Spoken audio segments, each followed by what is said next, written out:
Women have the power to transform this world. We can end crime and violence if we all agree to do one thing: share. Let's share our wisdom, share our time, share our talents, share our finances, but most of all, let's share our love. This is the Female Solution.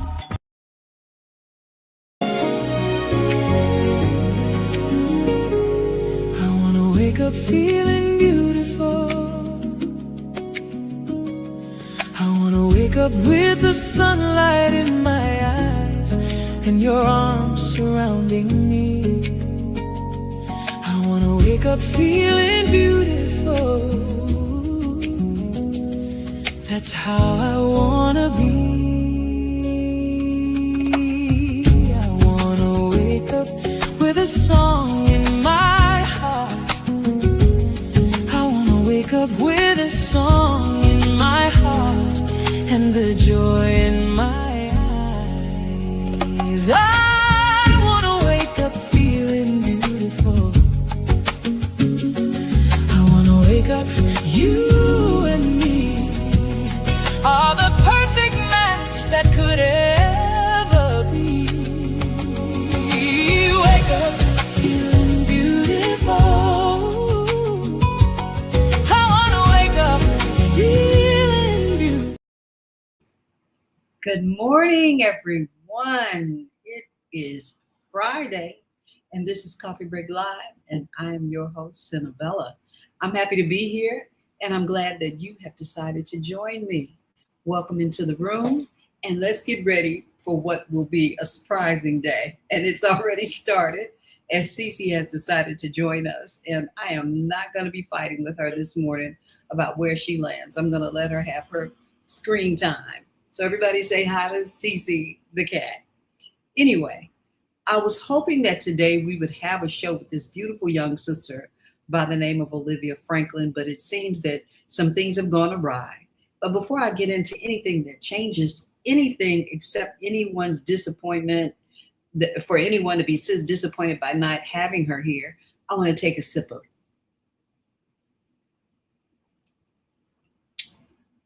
beautiful peach tea that I have in my cup and just keep on going.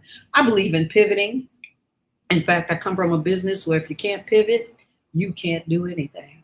So here I am today, this morning, and I am happy to be here with you, and I am ready to move on. I actually want to say something about Olivia today because, I think though she may not be present, it's important to at least mention her and talk about her. So Olivia Franklin is actually a licensed social worker. She's an event curator, a creative workshop curator, and a founder of the Southside Now, while she's not here this morning, I'm not going to count her out. I'm going to say that she may be late, that she may have had some internet problems, but I know one thing's for certain: not here today does not mean she will not be here tomorrow. So get ready to meet Olivia Franklin in the near future, even if it's in the near future of this morning. And so I thought in my pivoting, and let me just stop a little, because I guess I'm so interested in just moving forward and creating what I now know will be the basis of the show, that I haven't done something that I think is important. I want to go ahead and say good morning to people and to those who are here in the room. Hey, Zelda Robinson, enjoying your show with a cup of African rooibos? How do you say that? Rooibos tea. All right, Zelda, hey. Yeah, it's nothing like having some tea in the morning as well as coffee, And I'm going to say, of course, good morning to JJ. Hey, JJ, did you get my inbox? Let me know what you think. I just wanted to make sure we're on the same page, because I would have had JJ in the room first this morning. But it seems that she's always first. So let's get into it. And let's say, what is Senabella going to talk about today, since she's not here with Olivia? Well, this past Sunday, I decided to put up a post, and the post was a question to people, and it asked, why do you support a Black-owned business or not? I did this on a Sunday evening, and I had no idea who would respond to it, how people might show interest. And several things were fielded from this that I'm able to share with you today. And I think it's a good place to start. Some things are meant to be. And I think that because this particular question fielded so many responses from people from different groups that I shared it in, I thought that I'd share it with you. And what I'm looking forward to is you sharing with me your thoughts about it as well. Like, ask yourself the question, why do you support a Black-owned business or not? And you know, on one site, and I won't call out the name of the group, but one group was agitated that I even asked the question and said that it was stupid. And I said, well, what may appear to be stupid may also end up becoming something that's worthwhile. So if anyone here thinks that they have a comment, please do so. So that the comments started, and only one or two in this particular group came out in a positive way. But I was really happy to engage with people who thought that it was stupid and didn't really think that it should be asked. And I'm not going to even, try to discuss it from a point or a position of whether what gender it was or I'm not even going to discuss it from the place of, say, color, gender, what section of people in the economy, whether they were high end or not, people who are well-to-do or not. But let me say this, in the group that I'm going to speak of today, which came out of the south side of Chicago, they had some really, really amazing responses. And I was just so pleased with everyone. And not because they were all just 100% positive, but 95% of the people said that they would support, do support, look to support, search out to support Black businesses. And with the landscape shaping so rapidly, so many people are opening Black businesses. In my neighborhood alone, I've seen 6 Black new restaurants open. Black owners are struggling to keep their businesses open, even with our support. And so I've gone to the restaurant that's right off the Dan Ryan at 71st Street, a beautiful breakfast spot, beautifully decorated, wonderful food, really piping hot, wonderful, great food and service. Loved it, loved it, loved it. Had nothing but great accolades for it.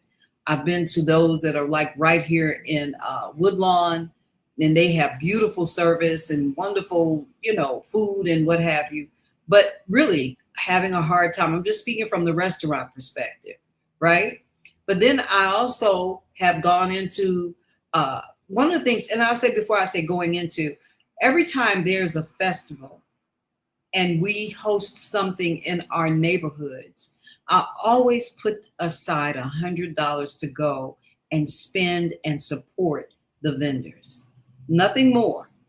And I'll walk around. Now, if one vendor captures my attention and earns that dollar, I will give the whole 100 to that person, not because I love to just spend on myself, but because they have earned that money. And I think that's what it's about. Really, we want to talk about how do we earn the respect and the favor of customers? How do we improve our services? How do we scale our businesses? How do we improve the employees that we have that are in our businesses so that when they greet and meet those that are there, those who come in, that they feel they want to return and continue to build in supporting and supplying what they need as customers? How do you gain customer loyalty? So while I sent this out to a variety of groups, I discovered within one group in the particular that they had many things to say to help us all to explore and how Black business owners are faring.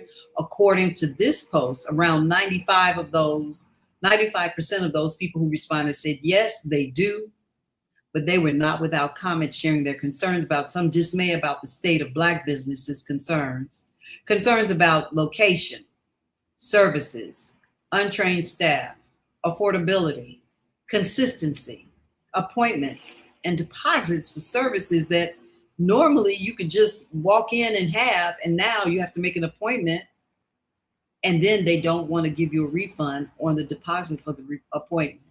And oftentimes some of the people who provide the services come late. I've heard a variety of things in this year. I had no idea that this was such a hot subject, that so many people were concerned about how they were spending their money with Black businesses. While they are still maintaining, they will continue to support them. They talk about the attitudes of those that are there. What are some of the things that you think, and can you share please in your comments, what are some of the things that you think that are hindering Black businesses from growing? And we're not just going to talk about the lack of having money. Let's talk about it from an overall perspective, because we all know that most of us start our mom and pop shops with $500 or no dollars. Now we know Jet Magazine was started with $500, but back then $500 was like about $5,000. And even that would not be enough. And we know that we're on shoestring budgets, and that there's a great number of young people as well who are coming into providing new businesses for us. And these young people are college educated, and in some cases they're just off the cuff saying, hey, I just want to work for myself. So we want to continue to, one, support people who are coming into business, struggling, trying to find a way. What can we do to help them to continue?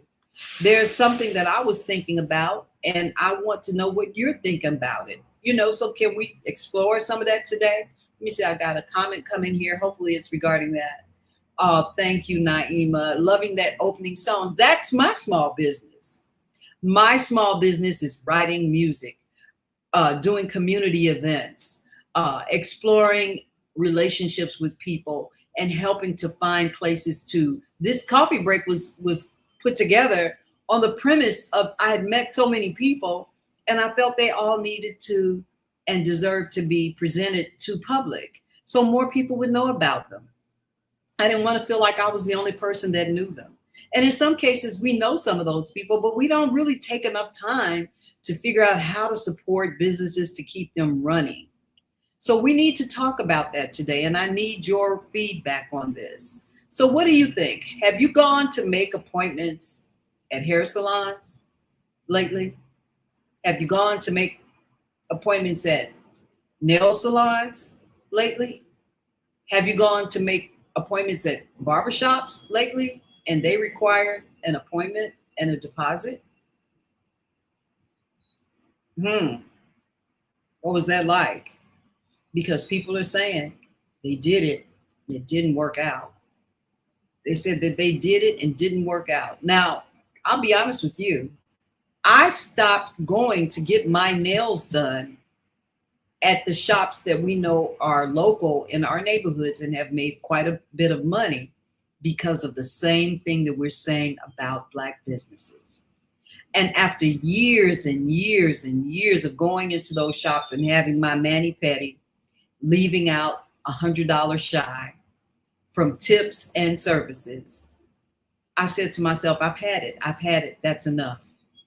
And when I felt like I'm spending 2-3 hours for a service in a business, that when I went into the shop and asked the owner, would they support me by buying tickets to concerts that I was promoting and producing, they told me, oh no, I don't listen to that kind of music.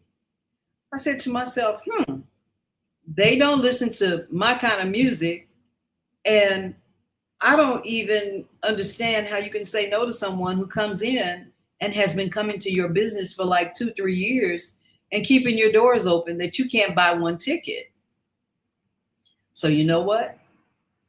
After several experiences, I just decided, hey, I've paid everybody else enough. I'm going to just go home and start learning all over again how to do my own nails, do my own hair, do my own whatever it is, just to be on top of everything and not feel the disappointment because there weren't Black-owned shops that I could go to and pivot to.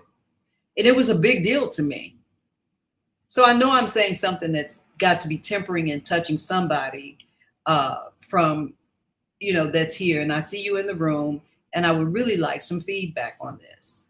But I'm going to go back into my notes and I'm going to share with you some of the things they said. They said that a variety of people spoke of new ways of how we might look at continuing to support Black-owned businesses, as well as how far they may go to support them and to keep them up and running.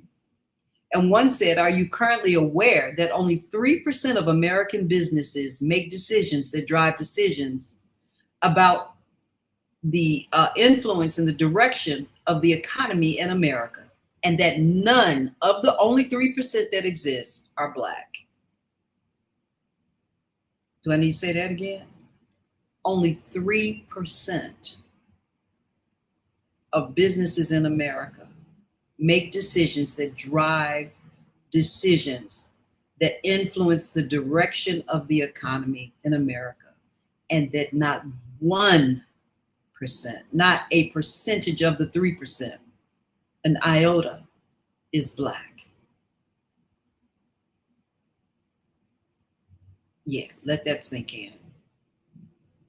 Let that sink in. So with that being the case, let's talk about how do we improve Black businesses. Well, when we were coming up, the first things that we learned about how to engage with people, it was with manners, how we spoke to them, how we received them, how we introduced ourselves. In business, those are some of the most important tenets of what happens when you get into a business. You want to meet someone at the door who makes you feel welcome. And that was one of the number one failing problems that exist in new small businesses that are Black. And should we be critical to Black businesses as much as we know we need them? I think we should. Whatever happened to the suggestion box? I say put suggestion boxes in your businesses and let's see how your customers feel. Are you arguing with your customers? That's another thing. So you're arguing with your customers, and is the customer always right? Or does the customer deserve respect? And how do you gain your respect from the customer?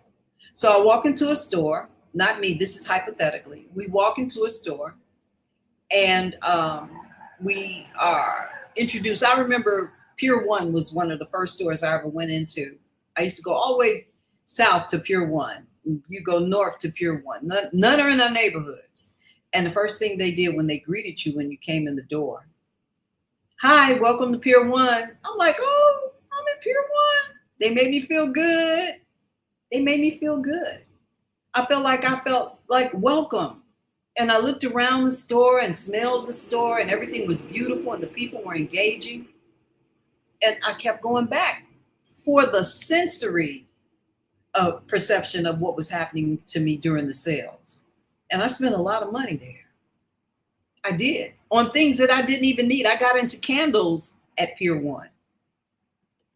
I sure did. I sure did. I sure did.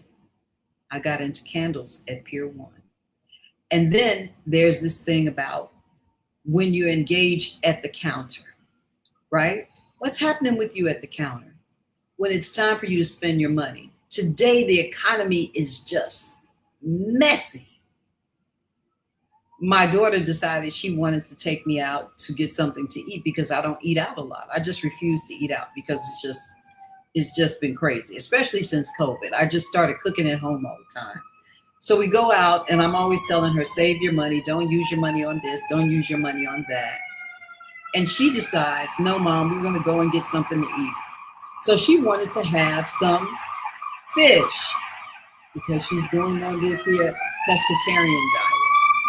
So we go into a place, I won't say the names of the business right now, and we go in and we smell the food and it smells great and it's exciting and we order it. And when she says the price, it goes from 2 items being $13 a piece to the bill being $46. Sticker shock. I was blown away. In fact, I was so blown away. I told the young lady, wait a minute, don't add that up. Don't how are you adding that up? What are you doing? What is the percentage? What's the interest rate on that? And she went, oh, I'm putting it on there. I said, I know you put it on there, but what is give me the total cost of the product first before you tell me what the tax was. And she stopped and she looked stunned. And I realized I was being a little bit, aggressive in the way I was, because I was so shocked. So I stepped back. My daughter looked at me and I looked at her and I said, okay, let me rephrase this. I said, I know you don't understand what I'm asking. I said, I'm trying to understand, what's the cost of the food? First of all, can we walk through that again? Well, long story short, let me just say this. I had to leave the store and go sit in the car and let my daughter finish because she wanted to handle this and she wanted to make sure that we had the product. When she came and got back in the car, I of course Googled, what are the state taxes in Illinois? And are you allowed to put taxes on every item and include a total tax at the end? And it said yes, as long as it doesn't exceed the amount of tax that is for the state it's in and for the business. I'm like, and what is that? 11.4%. So they literally can go from 3%, 3 point something percent to 11 point something. And I'm thinking, no way. Look, just no way that can be true, but it's true. So when she got back in the store, I felt badly and I wanted to apologize to the young lady.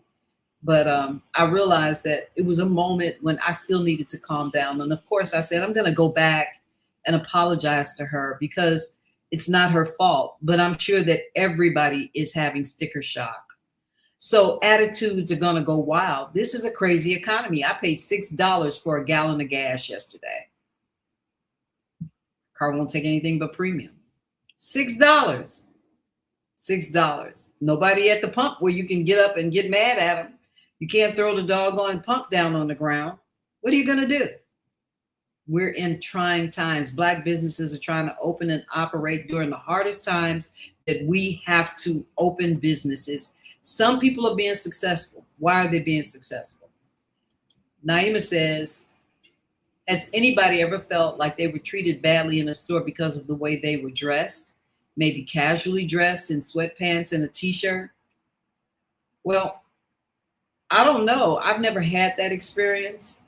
I think that most people that I hear say that they are treated a certain way is not just because of how they dress, but oftentimes because of their color or their age, and sometimes even their gender.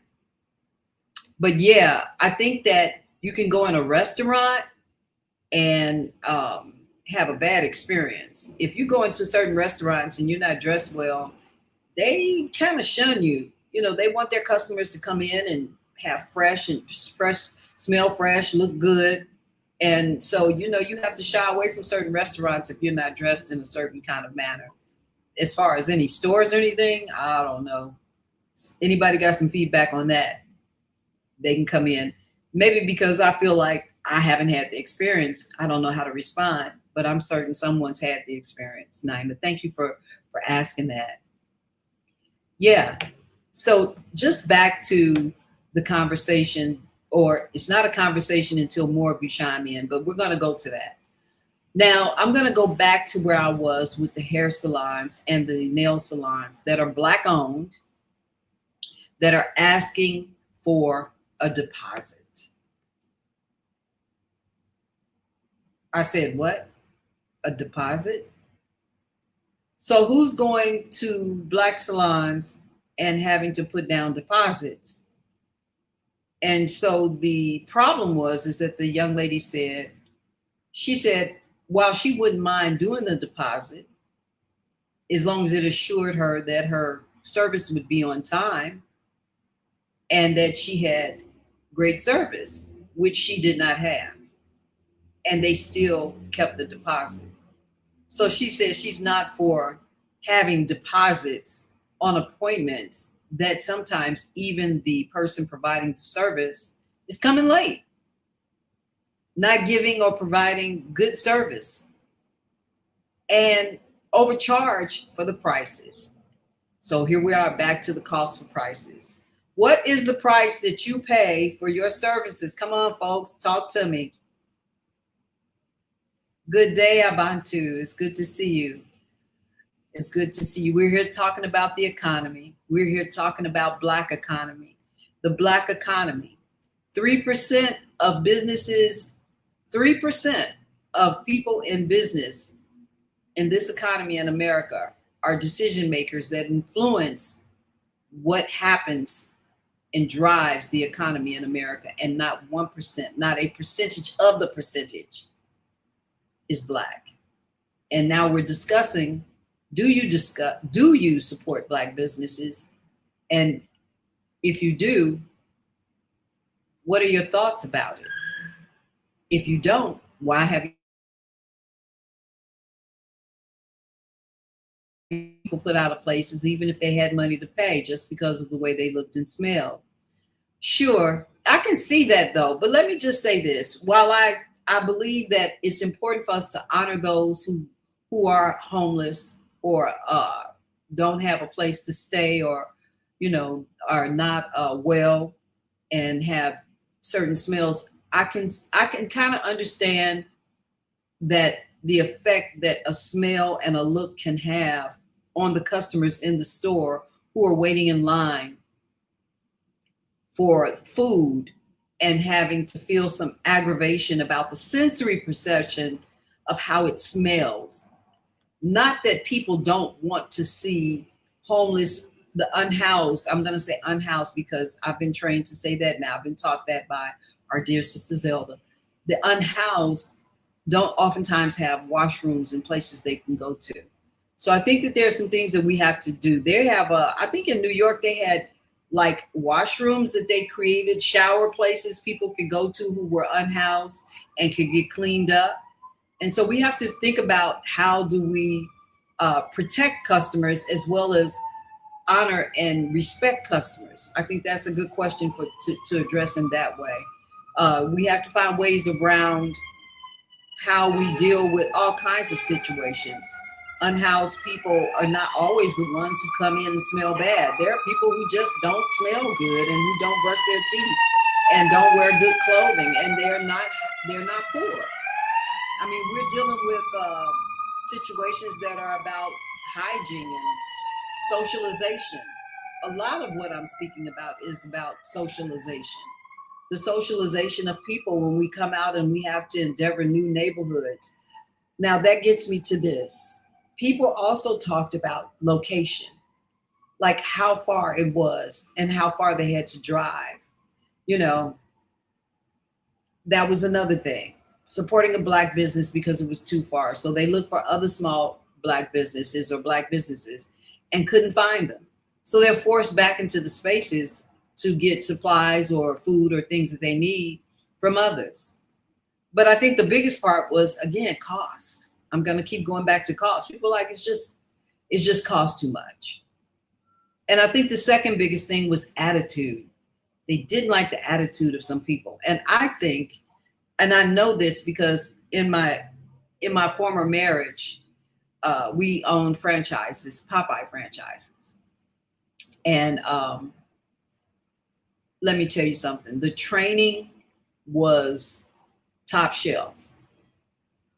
3 months for operational management license.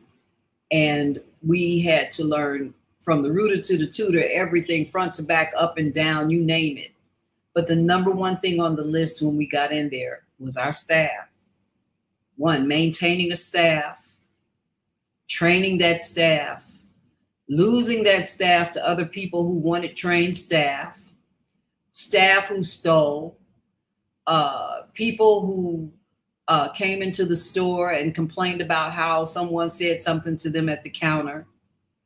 I mean, we have a lot of problems to deal with. It's not always about color, but it is in this situation. We're talking about, do you support Black businesses? And a great percentage said that training is not in place. We've got to train our staff. We have to treat everybody with the same kind of principles in order to meet and be competitive as a business. We cannot expect to have a business and you got your niece at the door and she's got an attitude and she doesn't want to be bothered with anybody and she doesn't want to do anything and she wish she wasn't there that day. But you have somebody there just because you need somebody in the store, or you have someone answering the phone and they don't know how to speak to people, or they don't really even understand what the business is and can't discuss or share with you things that you need to know. Small businesses are hurting, black or white, and these are the things that are lacking. I remember there was a time when it was all about that. And as a Popeye franchise owner, former franchise owner, that was the number one thing. When people came in that store, and we had people come in and say and do some ridiculous stuff. Homeless people were one of the things that we dealt with, especially at night when it was time to close. What do you do with people who have nowhere to go and they're in your business? That was a part of learning and understanding how to deal with the social aspects of your business, about humanity. We got a long way to go, folks. We're not going to get there fast. Everybody's not going to get grants and money from people. We're not. So how do you keep your business up and running and sustainable? How do you take the $500 that you invested in your business and turn it into a profit earning business and earning customer loyalty? So just think about it like this.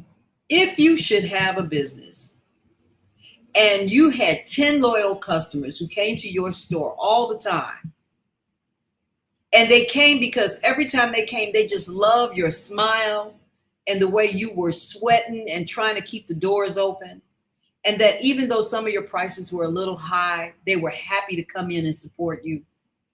Wouldn't that fill your cup? Doesn't that make sense? Doesn't that make sense? And that person oftentimes hasn't earned money. I'm gonna go back to my story. We got 15% at the end of the year for all the sales that we did. 15%, which meant my check every month was about maybe 15% more than the people we paid. And those first few years were hard, but we stayed with it. And it was a family-owned business. The father and mother had been in it already well before I married the son. And we worked our butts off. There were days I went home smelling like more Popeyes. I smelled like flour and chicken. My feet were hurt, my legs hurt, and we smiled and we muscled through it. And when you really want to have a great business, and Naima knows this quite well because she's really one of the hardest person. She works long hours. This sister who owns Female Solution founded this and has this here presence for us. Look, let me tell you something. When I say she gets up earlier than most of us, and she probably doesn't go to bed for 2-3 days, she's trying to build an empire, and her attitude never fails her. Never fails her. Attitude, attitude, attitude. Good morning, Cherie. Thank you for showing up. We're in here talking about Black-owned businesses and what we have to do to improve them and gain customer loyalty.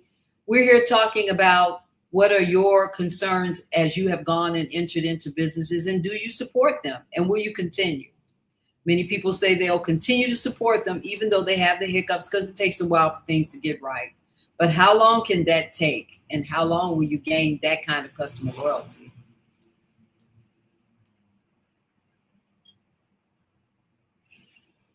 Sherry Lynn Smith says, I was afraid of the ginormous task of hanging out a shingle. AI kept my catering business very close to the bone. Yeah, that's it. And we do need to talk about the fact that AI is now the new attendant. In fact, I was with my daughter in the car and we were driving and we saw what looked like an ice cream stand. You remember the old ice cream stands? You used to push them and the kids run up to them and you get a lollipop out of it or something like, the ice cream pop. Well, yeah, it was a robot. And it just sat there. And all you had to do was choose what you wanted. It opened up and gave it to you after you deposited your credit card into it and paid it. So it's taking away jobs and it's providing service that's no contest. Are we ready? Are we ready? Are we ready? Naima Latif, she said she said you better talk to her. She's at Naima Latif 6915. You know what to do. Hit her up. Hit her up. She's also stating that people don't realize that if the store is charging lower prices, they are paying staff less money, which means the staff may have a resentful attitude. True and true. Most of the time, even if the store is charging more, doesn't mean they're paying their staff more money, because charging more doesn't mean that what they paid to have a business is less. And the first thing about having a business is learning and understanding the business that you're going into. You need training. You need help. You need financial help.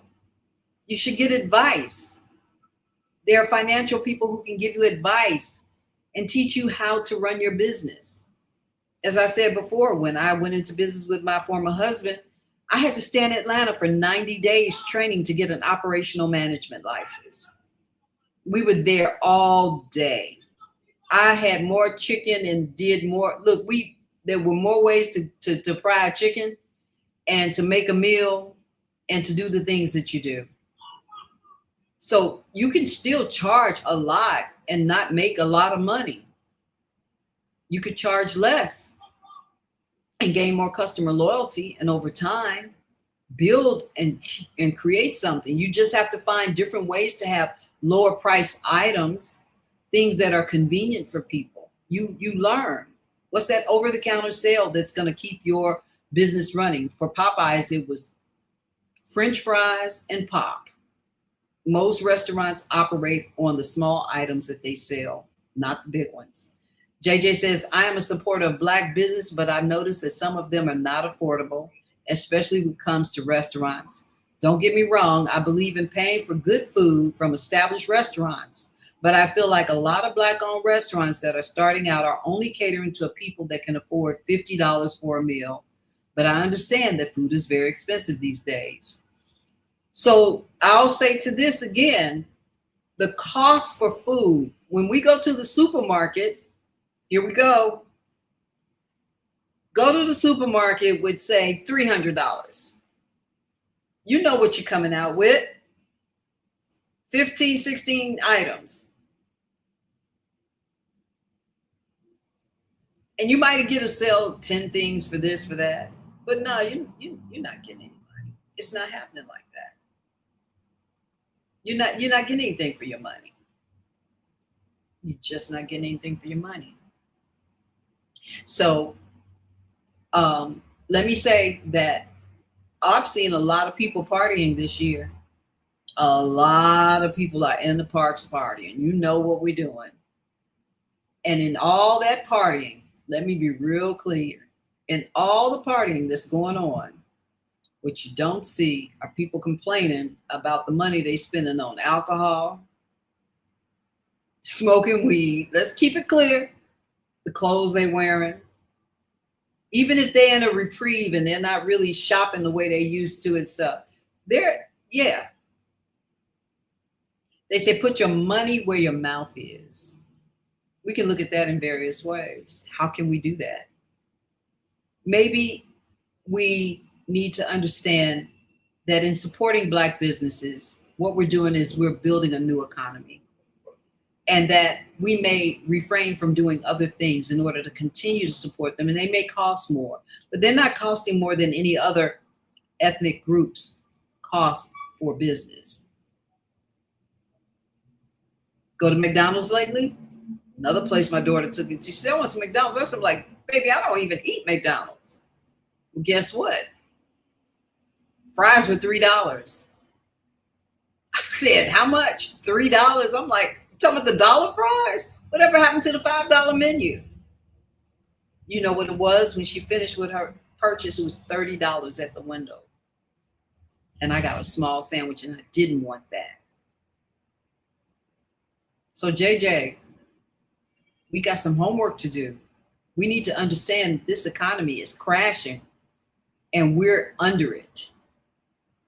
And the only way we're going to survive is that we figure this stuff out. We've got to sort it out. We've got to figure it out. We've got to make it make sense.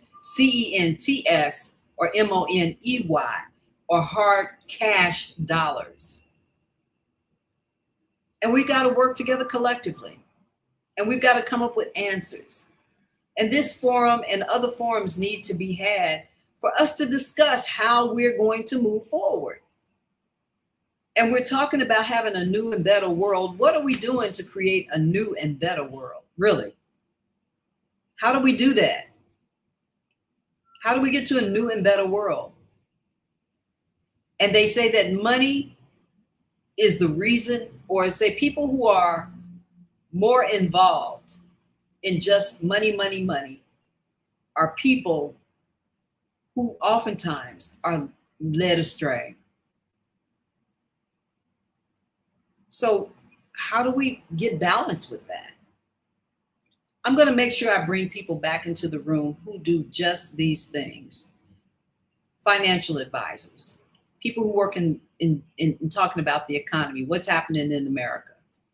Not from a political place, but from what's going on. Because once this election is over, no matter what happens, we still have to deal with this. And maybe we should get used to just going to the beaches and parks, because that's pretty much what all we're going to be able to afford. And maybe we'll get back to having picnic baskets, because you know what? We're not going to be able to afford to eat out. And a lot of the things that we're looking at now, we call it convenient, are not going to be convenient. It's not convenient to go to the pump and pay $6 a gallon for gas. It's not convenient when you can't pay your car note off because the interest rate is higher than the damn money that you paid for the car. And so your car now is going to take you 7 years to pay for instead of 5, or 9 to 10 years to pay for.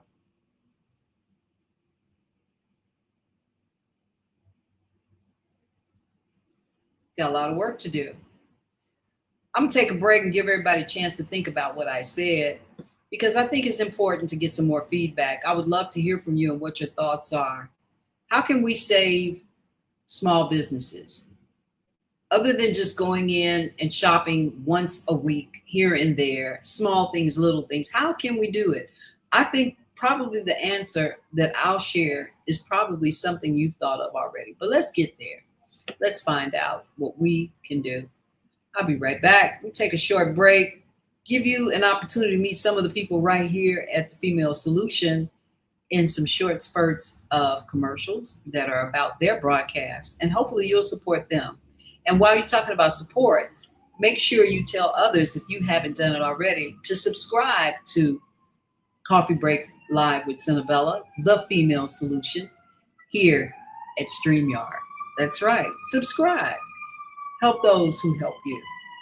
Help support us as well. I'll be right back. Have you seen all the solar farms popping up everywhere? You know, the big fields with the solar panels. There's one in our community. They produce electricity using the clean energy of the sun to send to the power grid to reduce our energy costs.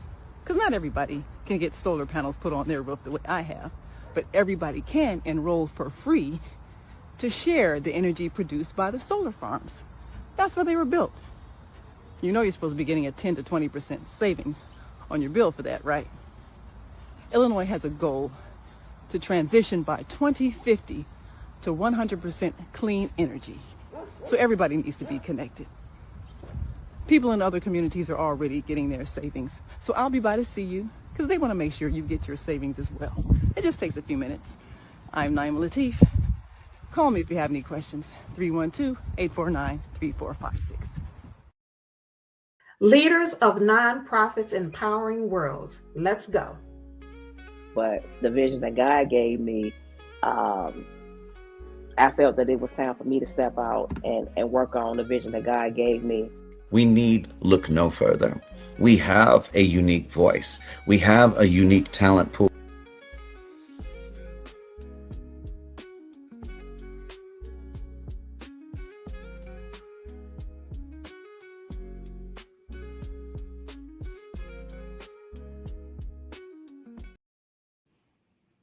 See, we need everything in just this short spurt. Okay, frozen.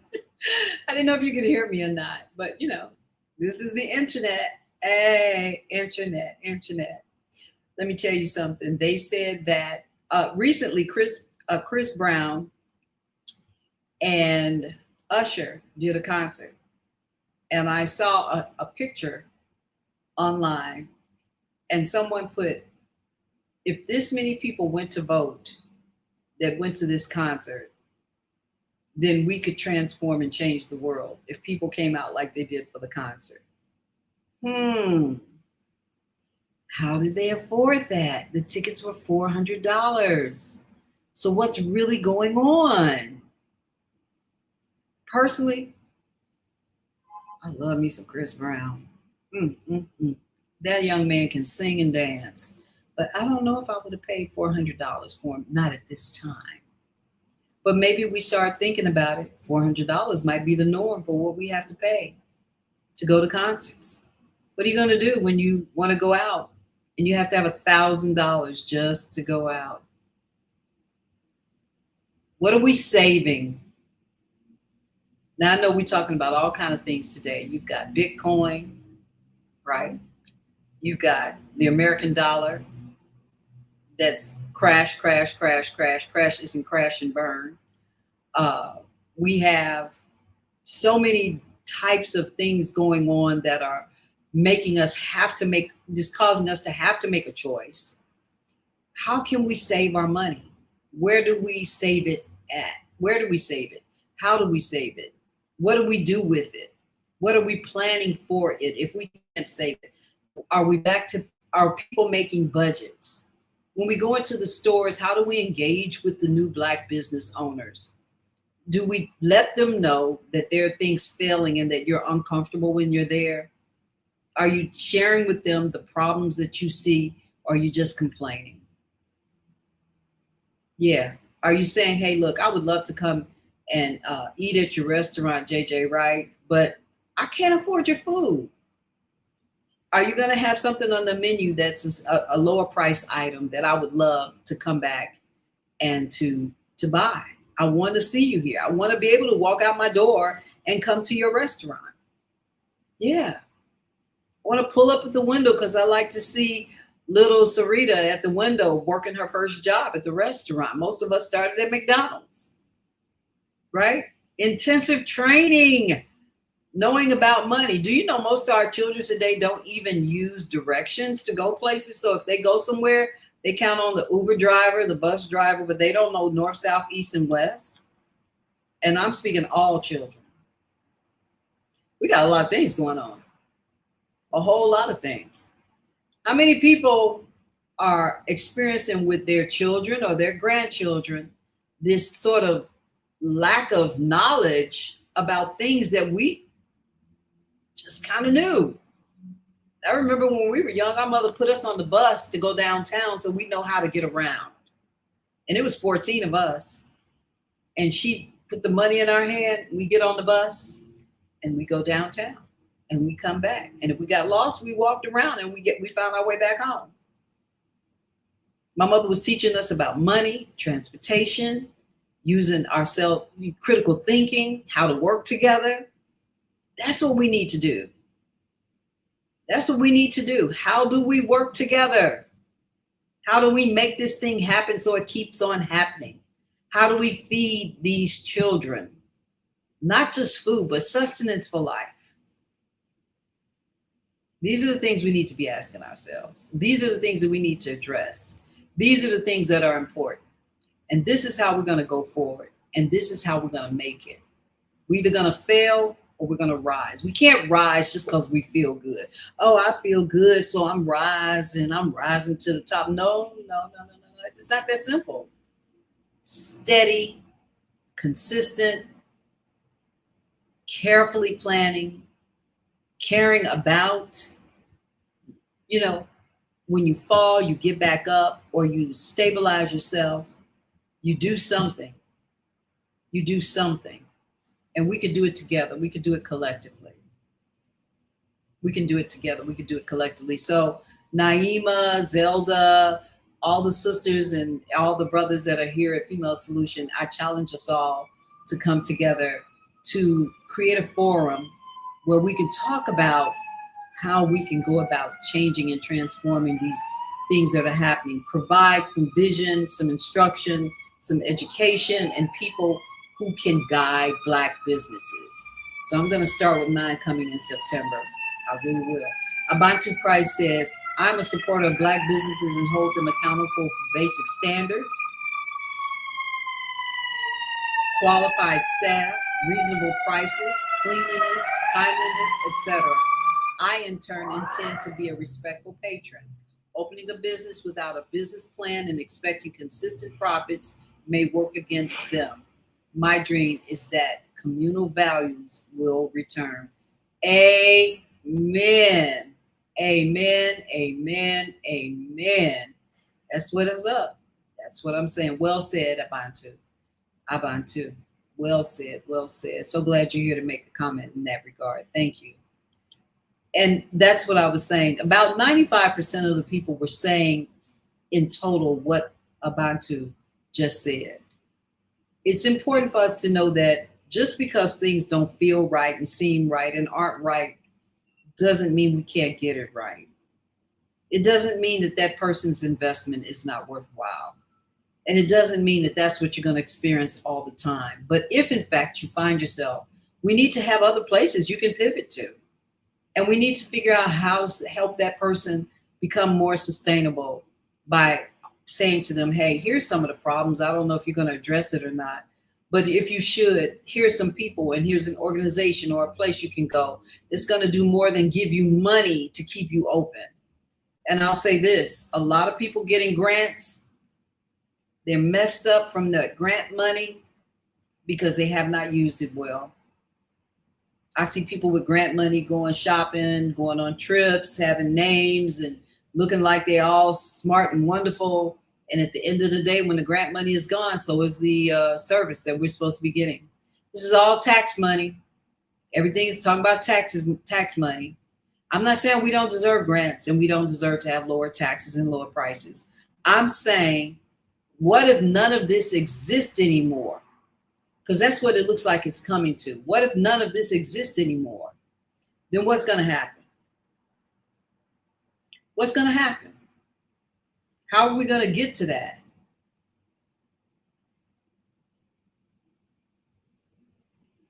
How are we going to get to that?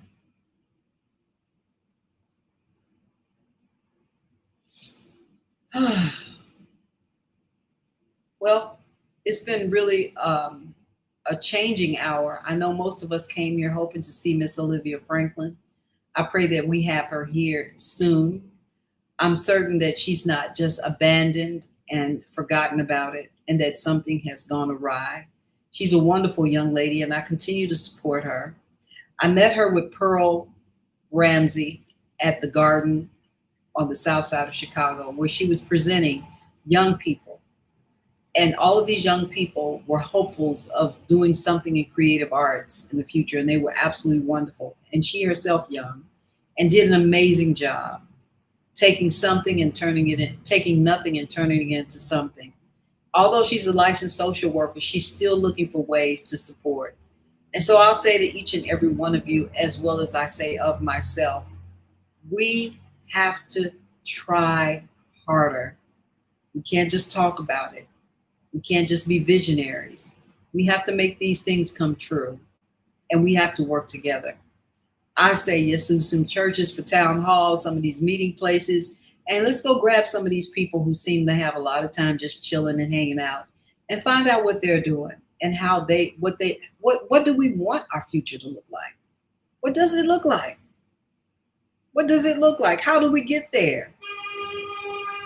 How do we get there? We can't all just go to the presidential center. We can't. Let's just call it for what it is. Some of us won't go because we can't afford it. That's not a negative to the Presidential Center. But at the end of the day, it's not the only place that we have to support. These are not the only people that we should be supporting. Yes, respectfully. Yes, yes, yes. But all I'm saying is that we've got to do better. We've got to do better. We just got to do better. We got to support the little churches that are out here.